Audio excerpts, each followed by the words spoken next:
नमस्ते बच्चों, मेरा नाम लकी आहूजा है और मैं आपको कक्षा 11 के समाजशास्त्र का अध्यापन करवा रही हूँ।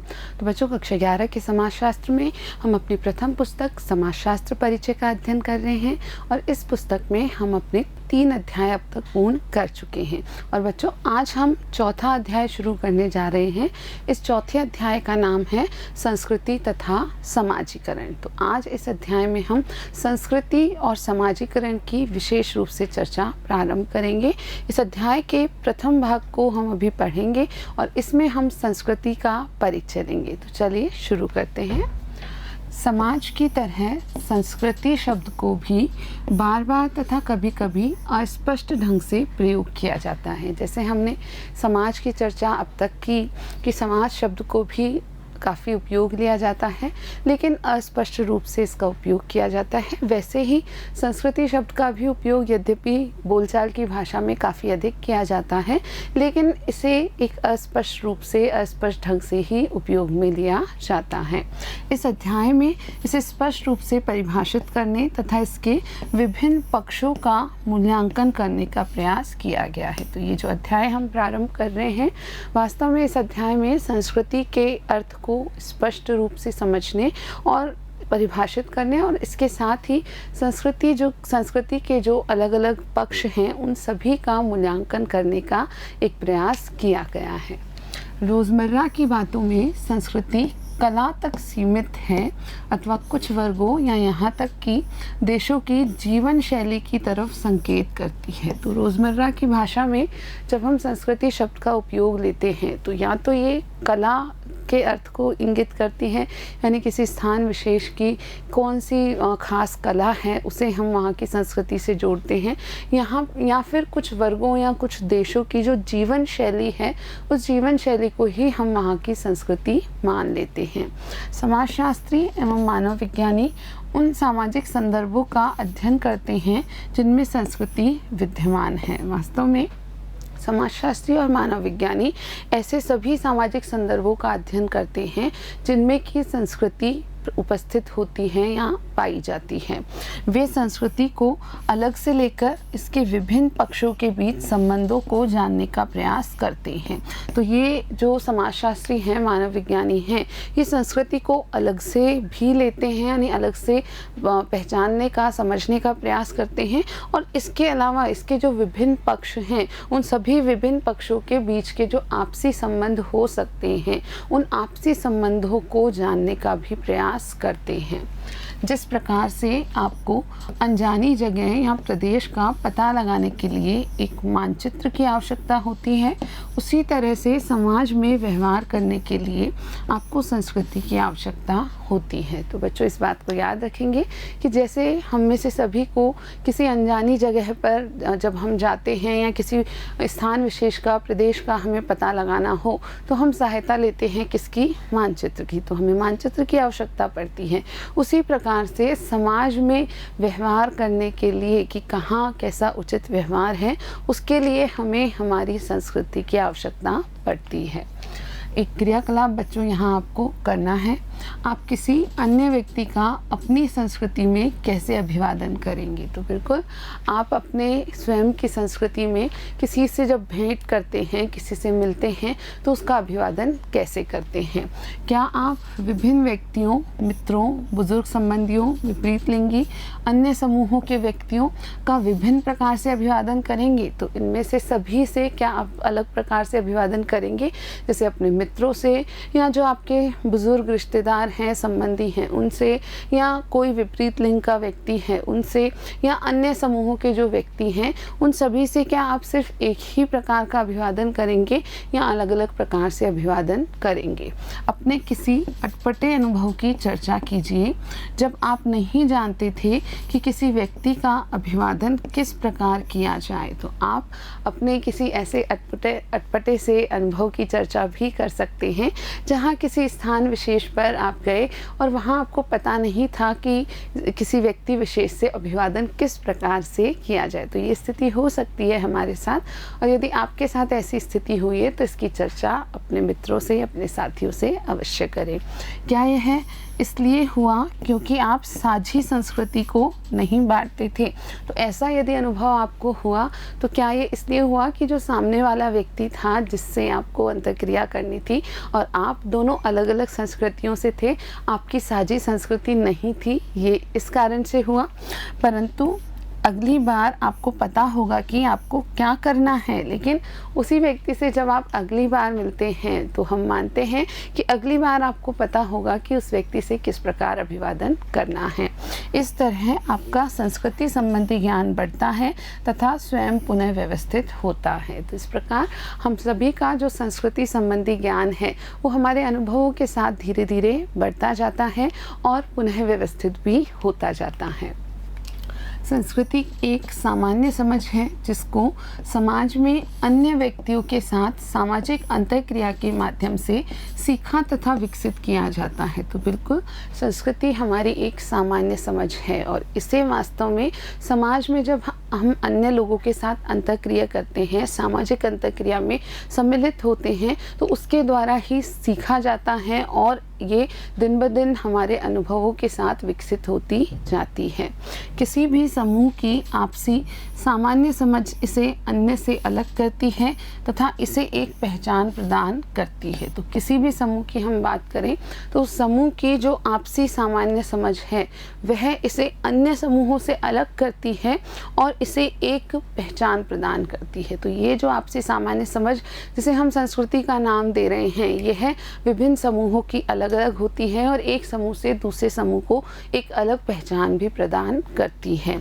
लेकिन संस्कृति कभी भी परिष्कृत उत्पाद नहीं होती। लेकिन हमें ये भी ध्यान रखना है कि संस्कृति कभी भी एक परिष्कृत उत्पाद नहीं होती, यानी कि एक शुद्ध उत्पाद नहीं होती। यानी संस्कृति सिर्फ ऐसी ही होगी ये हम नहीं कह सकते हैं, क्योंकि निरंतर सामाजिक परिवर्तनों के साथ किसी भी समूह की संस्कृति में भी परिवर्तन होते रहते हैं। ये सदा परिवर्तनशील तथा विकसित होती रहती है। तो याद रखेंगे इस बात को बच्चों कि संस्कृति जो है यह सदा परिवर्तनशील होती है और विकसित होती रहती है। इसके तत्व लगातार जुड़ते, घटते, विस्तारित, संकुचित तथा पुनः व्यवस्थित होते रहते हैं। तो संस्कृति के जो तत्व हैं ये लगातार जुड़ते हैं, घटते हैं, विस्तारित होते हैं, संकुचित होते हैं और पुनः व्यवस्थित भी होते रहते हैं। तो ये सभी जो शब्द हैं आपको संस्कृति से संबंधित याद रखने हैं कि संस्कृति में जो तत्व होंगे उनमें कुछ जुड़ते भी हैं, कुछ कम भी होते हैं और कुछ का विस्तार भी होता है और कुछ तत्व जो पहले थे वो बाद में समय के साथ संकुचित भी हो सकते हैं और साथ ही पुनः व्यवस्थित भी हो जाते हैं।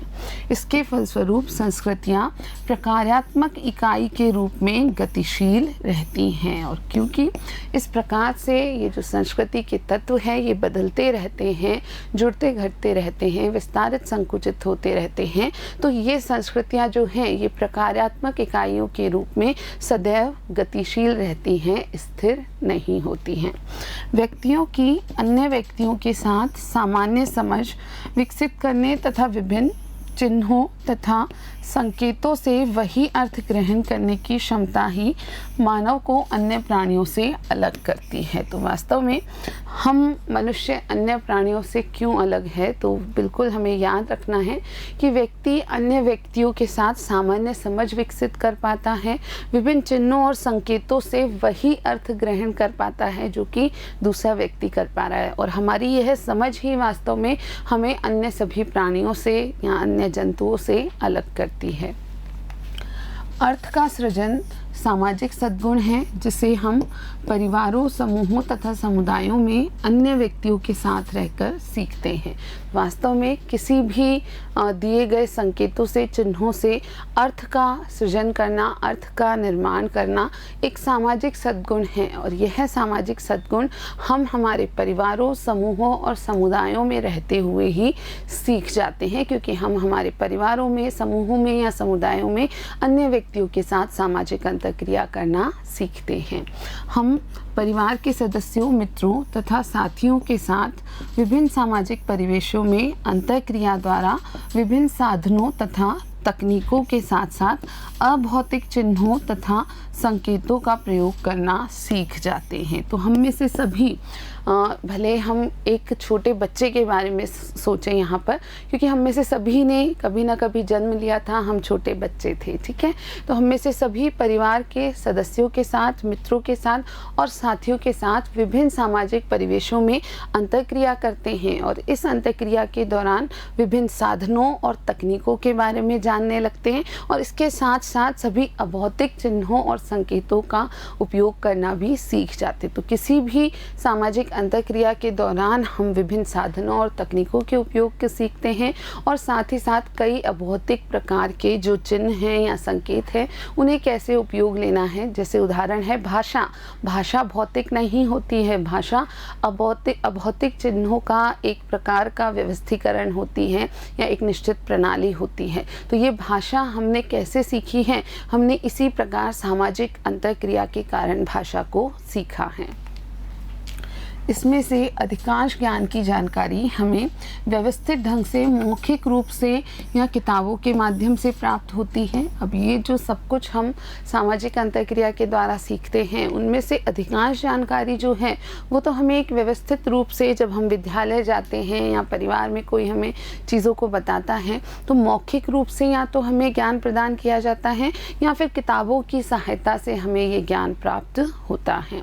उदाहरण के लिए आगे दी गई अंतःक्रिया पर ध्यान दें। तो आगे हम एक अंतःक्रिया देखने जा रहे हैं, उसे आप उदाहरण के रूप पर समझें।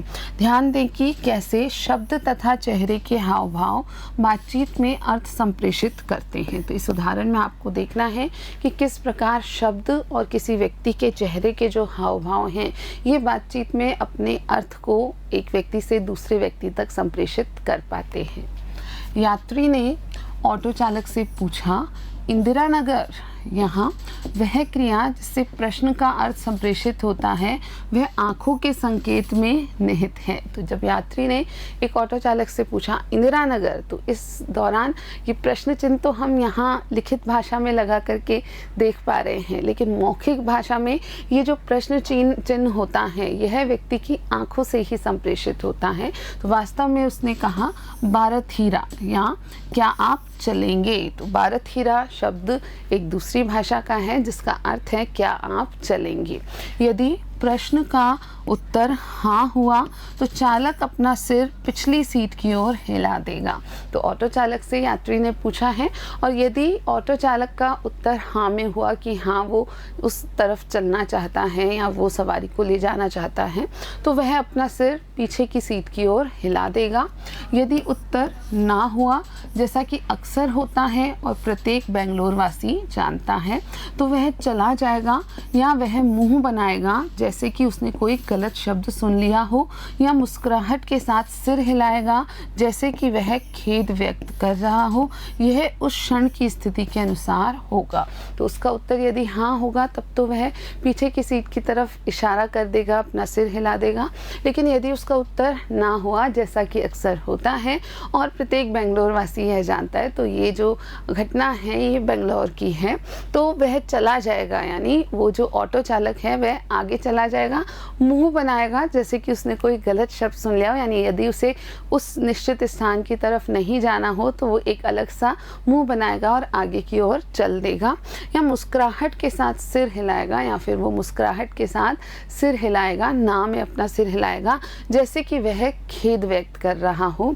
यह उस क्षण की स्थिति के अनुसार होगा। वो किस प्रकार की प्रतिक्रिया देगा यह उस क्षण की स्थिति के अनुसार होगा कि वह उस स्थान विशेष पर जाना चाहता है या नहीं। पर यहाँ देखिए कि किस प्रकार शब्दों का कम उपयोग लेकर के भी अपने हम कहें कि जो अशाब्दिक संप्रेषण है उसके माध्यम से व्यक्ति अपनी जो भी इच्छा है उसको अच्छे से व्यक्त कर देता है।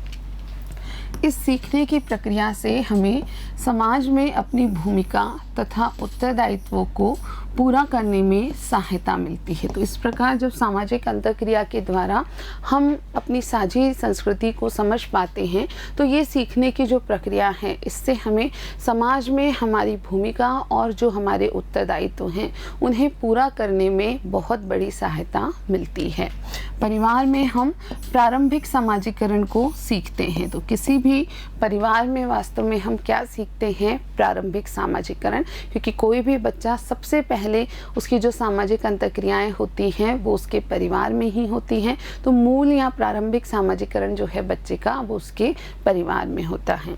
जबकि स्कूल तथा अन्य संस्थाओं में द्वितीयक सामाजीकरण होता है, लेकिन जो अन्य संस्थाएं हैं जैसे कि स्कूल, उनमें क्या होता है? उनमें बच्चे का द्वितीयक समाजीकरण होता है। विविध परिवेश, विभिन्न संस्कृतियाँ। तो अब हम बात करेंगे विविध परिवेशों के अनुसार विभिन्न संस्कृतियों की। मनुष्य विभिन्न प्राकृतिक परिवेशों जैसे पहाड़ों तथा मैदानों, जंगलों तथा स्वच्छ स्थलों, रेगिस्तानों तथा नदी घाटियों, द्वीपों तथा मुख्य भूमि में रहते हैं। तो बिल्कुल यदि हम मनुष्यों के रहने के स्थानों को जानना चाहें तो हमें पता चलता है कि मनुष्य पहाड़ों पर भी रहते हैं, मैदानों पर भी रहते हैं, जंगलों में भी रहते हैं, स्वच्छ स्थलों पर रहते हैं, रेगिस्तानों में रहते हैं, नदी घाटियों में, द्वीपों में और मुख्य भूमि पर भी रहते हैं। तो ये सभी विविध प्राकृतिक परिवेश हैं जहाँ पर मनुष्य रहा करते हैं। वह विभिन्न सामाजिक स्थानों जैसे कि गाँवों, कस्बों तथा शहरों में भी रहते हैं। तो प्राकृतिक परिवेश के अलावा हम इन स्थानों को सामाजिक स्थलों के रूप में भी पहचान सकते हैं, जैसे कि लोग या मनुष्य अलग अलग गाँवों, कस्बों या शहरों में भी रह सकते हैं। विभिन्न वातावरणों में प्राकृतिक तथा सामाजिक स्थितियों का सामना करने के लिए व्यक्ति विभिन्न नीतियां अपनाते हैं। वास्तव में विभिन्न वातावरणों में प्राकृतिक और सामाजिक स्थितियों का सामना करने हेतु कोई भी व्यक्ति विभिन्न प्रकार की नीति अपनाता है। तो अलग अलग स्थानों के अनुसार व्यक्ति अलग अलग नीतियां अपनाते हैं। इससे जीवन जीने के विभिन्न तरीकों या संस्कृतियों का विकास होता है और इसी से वास्तव में जीवन जीने के जो अलग अलग तरीके हैं या अलग अलग संस्कृतियां हैं उनका विकास होता है। भारत में तमिलनाडु तथा केरल के समुद्री किनारे के साथ साथ अंडमान तथा निकोबार द्वीप समूह के कुछ भागों को प्रभावित करने वाले 26 दिसंबर 2004 को आए सुनामी के विध्वंस के दौरान अपनाई गई सुरक्षा की तकनीकों में विषमताएं इसका प्रमाण थी।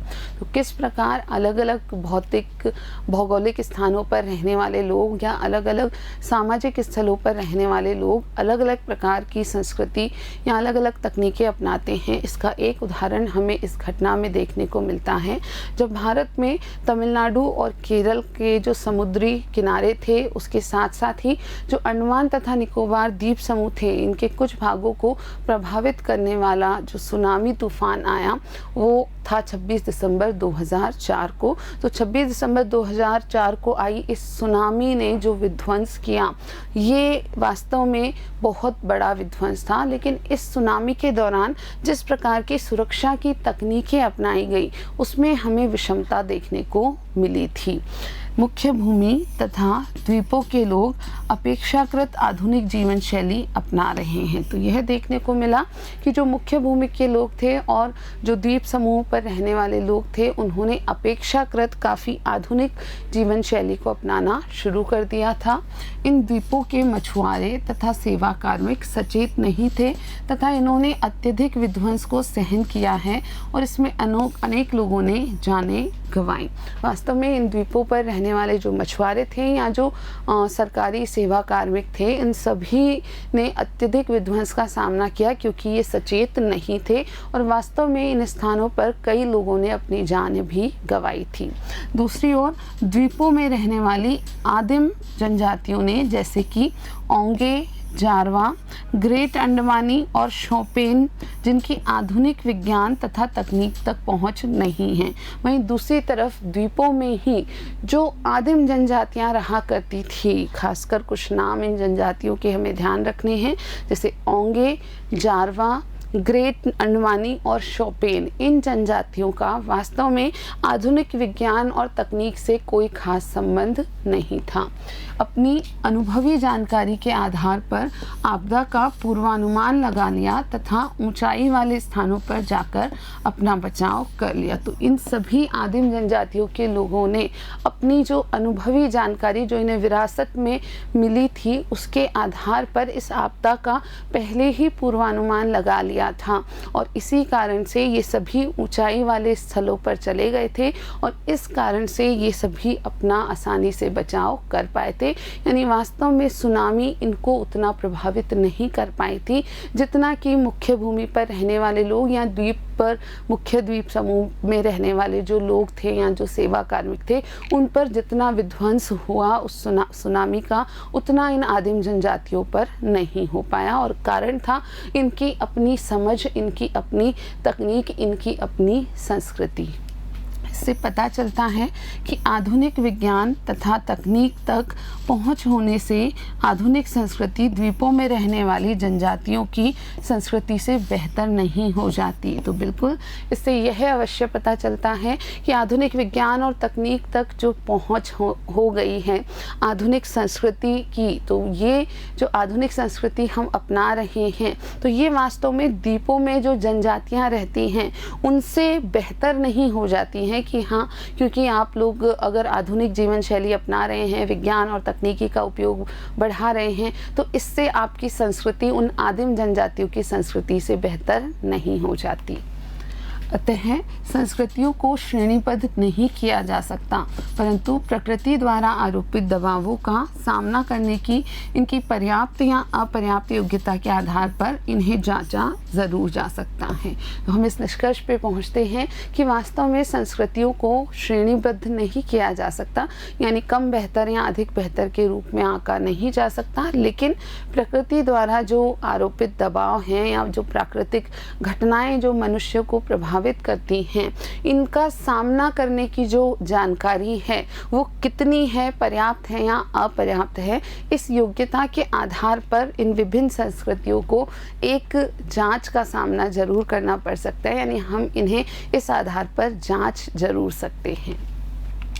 एक अन्य क्रियाकलाप बच्चों आपको करना है, अपने क्षेत्र के अतिरिक्त कम से कम किसी एक क्षेत्र के बारे में पता लगाएं कि प्राकृतिक वातावरण खाने पीने की आदतों, निवास के प्रतिमान कपड़ों तथा देवी देवताओं की पूजा करने के तरीकों को कैसे प्रभावित करता है। तो यहाँ बच्चों एक बहुत ही रुचिपूर्ण क्रियाकलाप आपको करना है कि आपके अपने क्षेत्र के बारे में तो आपको पता करना ही है, उसके अलावा एक अन्य क्षेत्र के बारे में, कम से कम एक अन्य क्षेत्र के बारे में आपको पता लगाना है कि वहाँ का जो प्राकृतिक वातावरण है वह खाने पीने की आदतों, निवास के प्रतिमानों, कपड़ों और देवी देवताओं की पूजा करने के तरीकों पर किस प्रकार से प्रभाव डालता है। तो क्या वास्तव में प्राकृतिक वातावरण का प्रभाव इन सभी तथ्यों पर पड़ता है या नहीं पड़ता है, और यदि पड़ता है तो किस प्रकार पड़ता है, ये आपको पता लगाना है।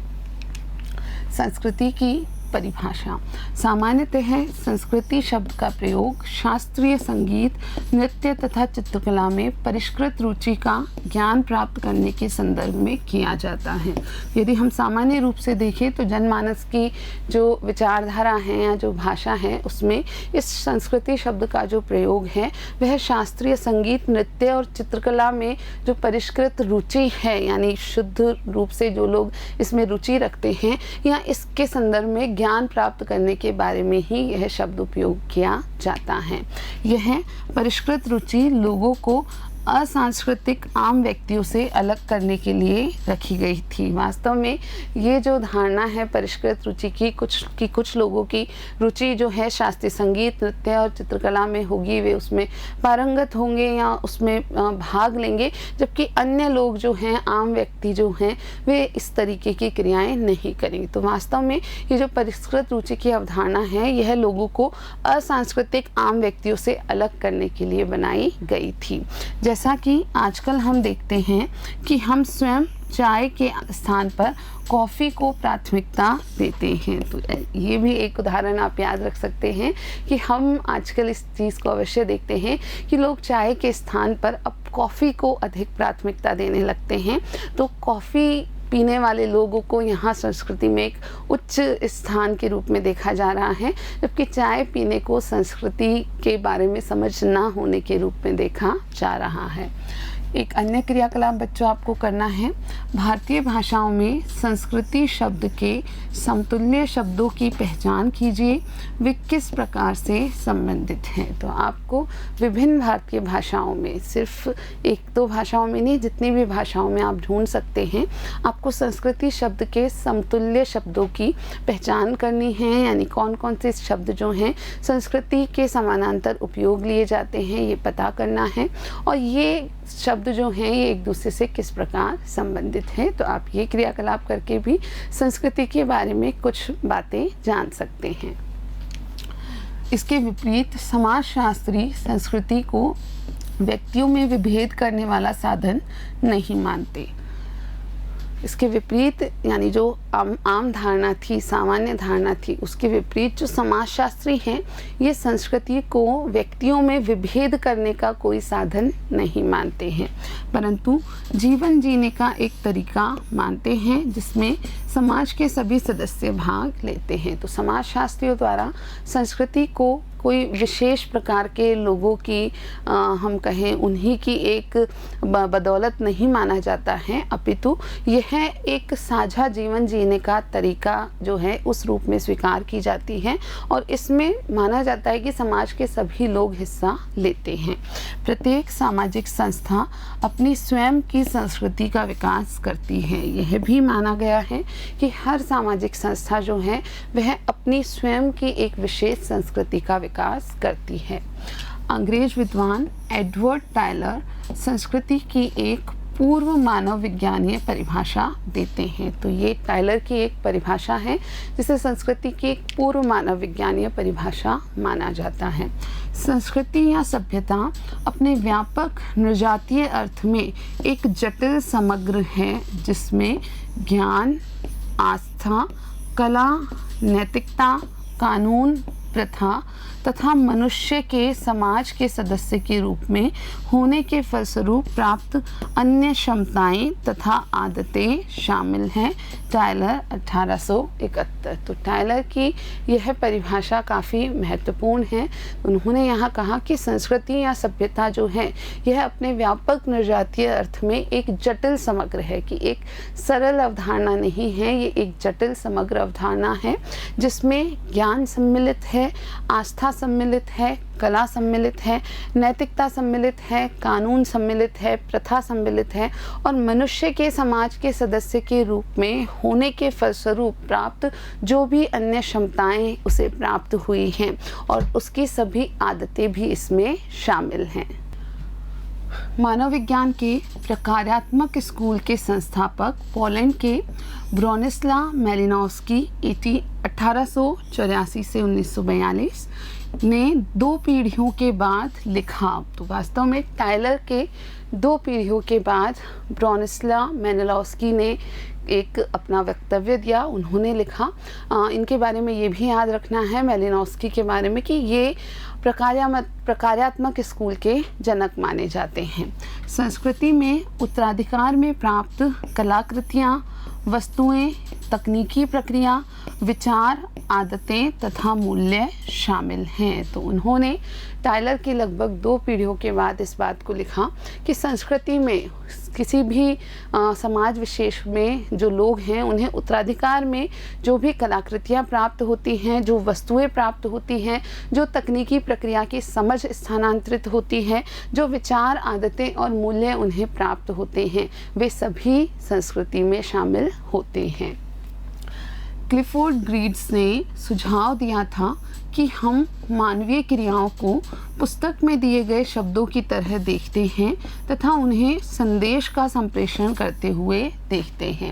इसके बाद क्लिफर्ड ग्रीड्स की हम बात करें तो क्लिफर्ड ग्रीड्स ने अपना सुझाव दिया कि हम वास्तव में विभिन्न मानवीय क्रियाओं को पुस्तक में दिए गए जो शब्द हैं उनकी तरह देखते हैं और उन्हें संदेशों का संप्रेषण करते हुए देखते हैं या समझते हैं।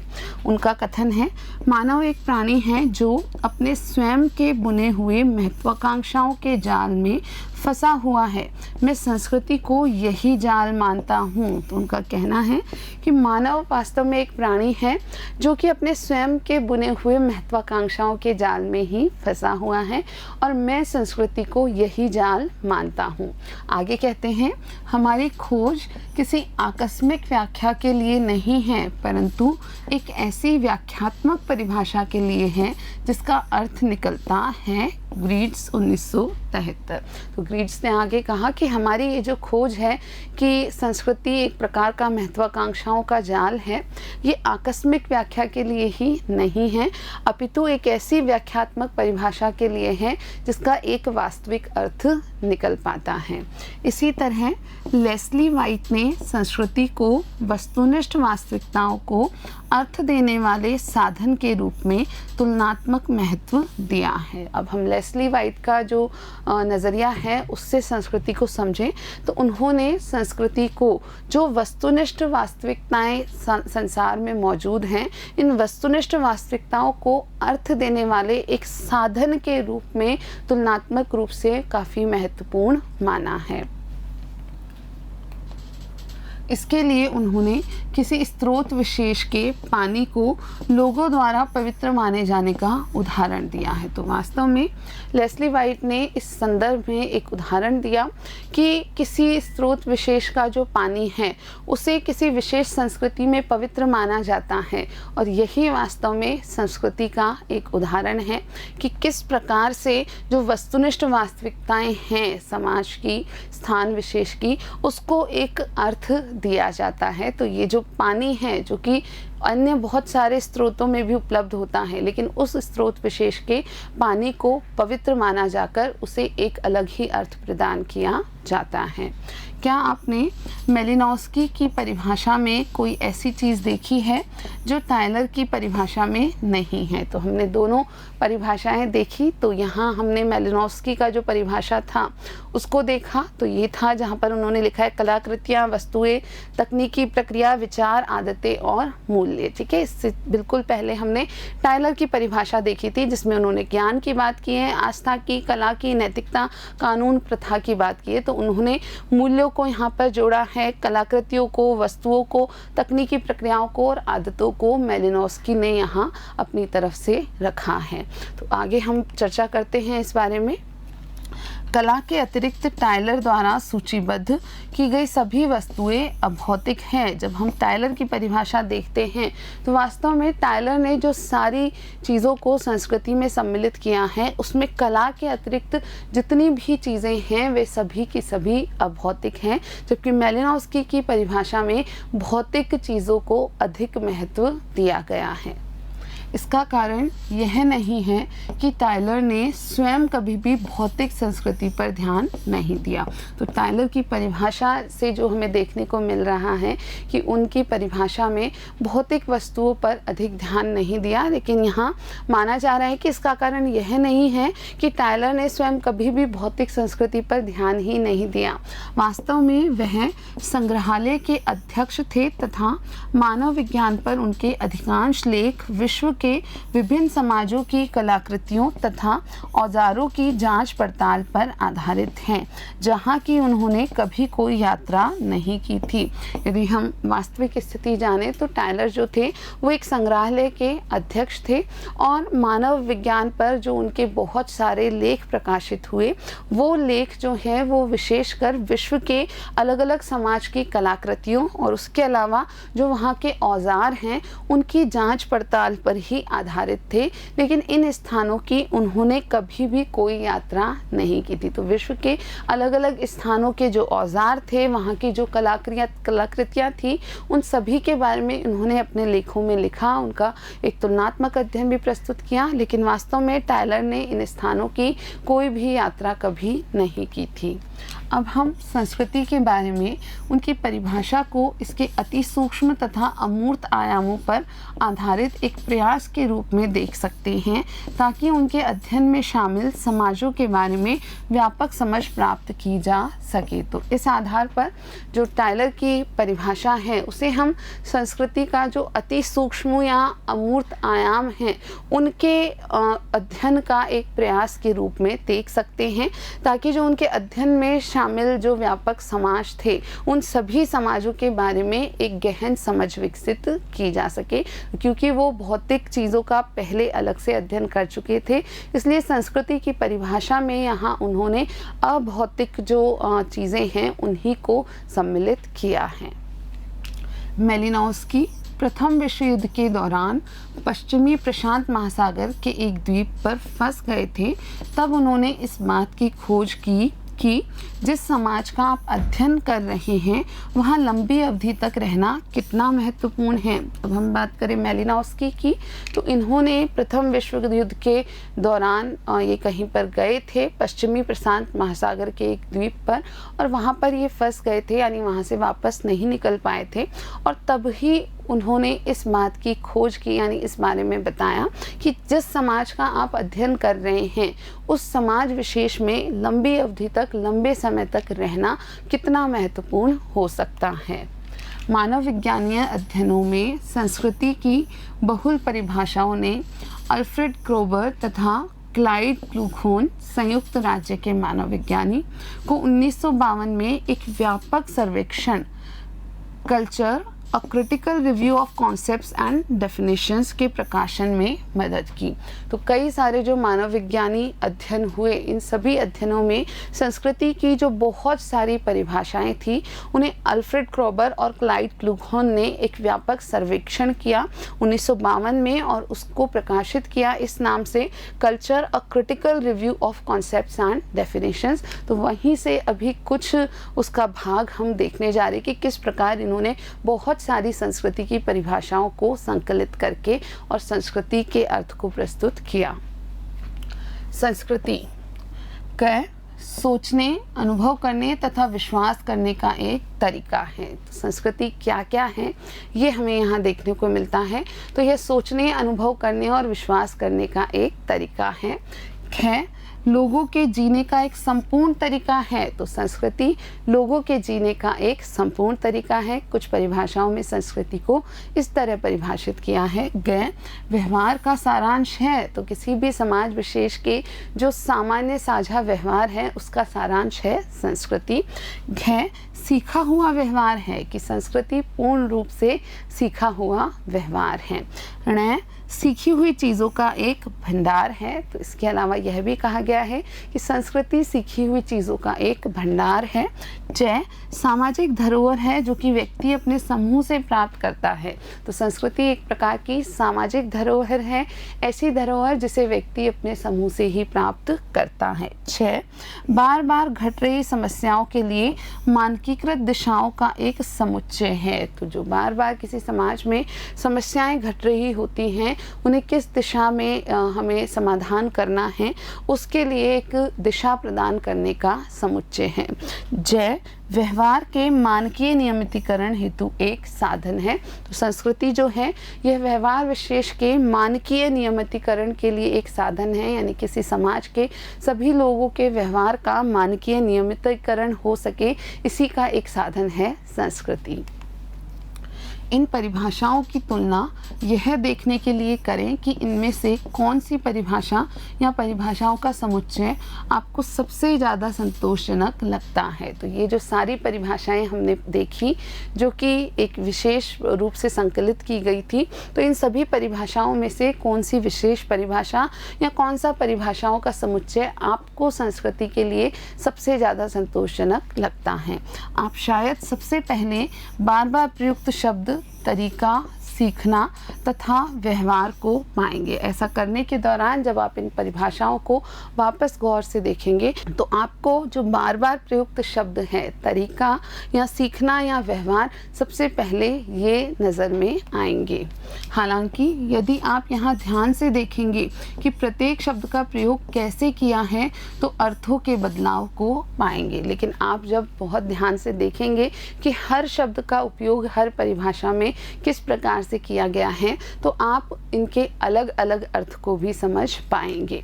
पहली परिभाषा मानसिक तरीकों की बात करती है, जबकि दूसरी जीवन के संपूर्ण तरीके की बात करती है। तो ये जो परिभाषाएं हमने पढ़ी, इनमें से पहली परिभाषा सिर्फ मानसिक तरीकों की बात करती है, जबकि जो दूसरी परिभाषा थी यह जीवन के संपूर्ण तरीकों की बात करती है। घ, ण तथा च परिभाषाओं में संस्कृति के उस पक्ष पर बल दिया गया है जो समूहों में तथा पीढ़ियों में आपस में बांटी जाती है तथा हस्तांतरित होती रहती हैं। तो आगे जो हमने परिभाषाएं देखी उनमें घ, ण और च जो परिभाषाएं थी, उन सभी परिभाषाओं में विशेषकर संस्कृति के उस पक्ष पर बल दिया गया है जो समूहों में और पीढ़ियों में आपस में बांटी जाती है, यानी एक पीढ़ी से दूसरी पीढ़ी में हस्तांतरित होती है।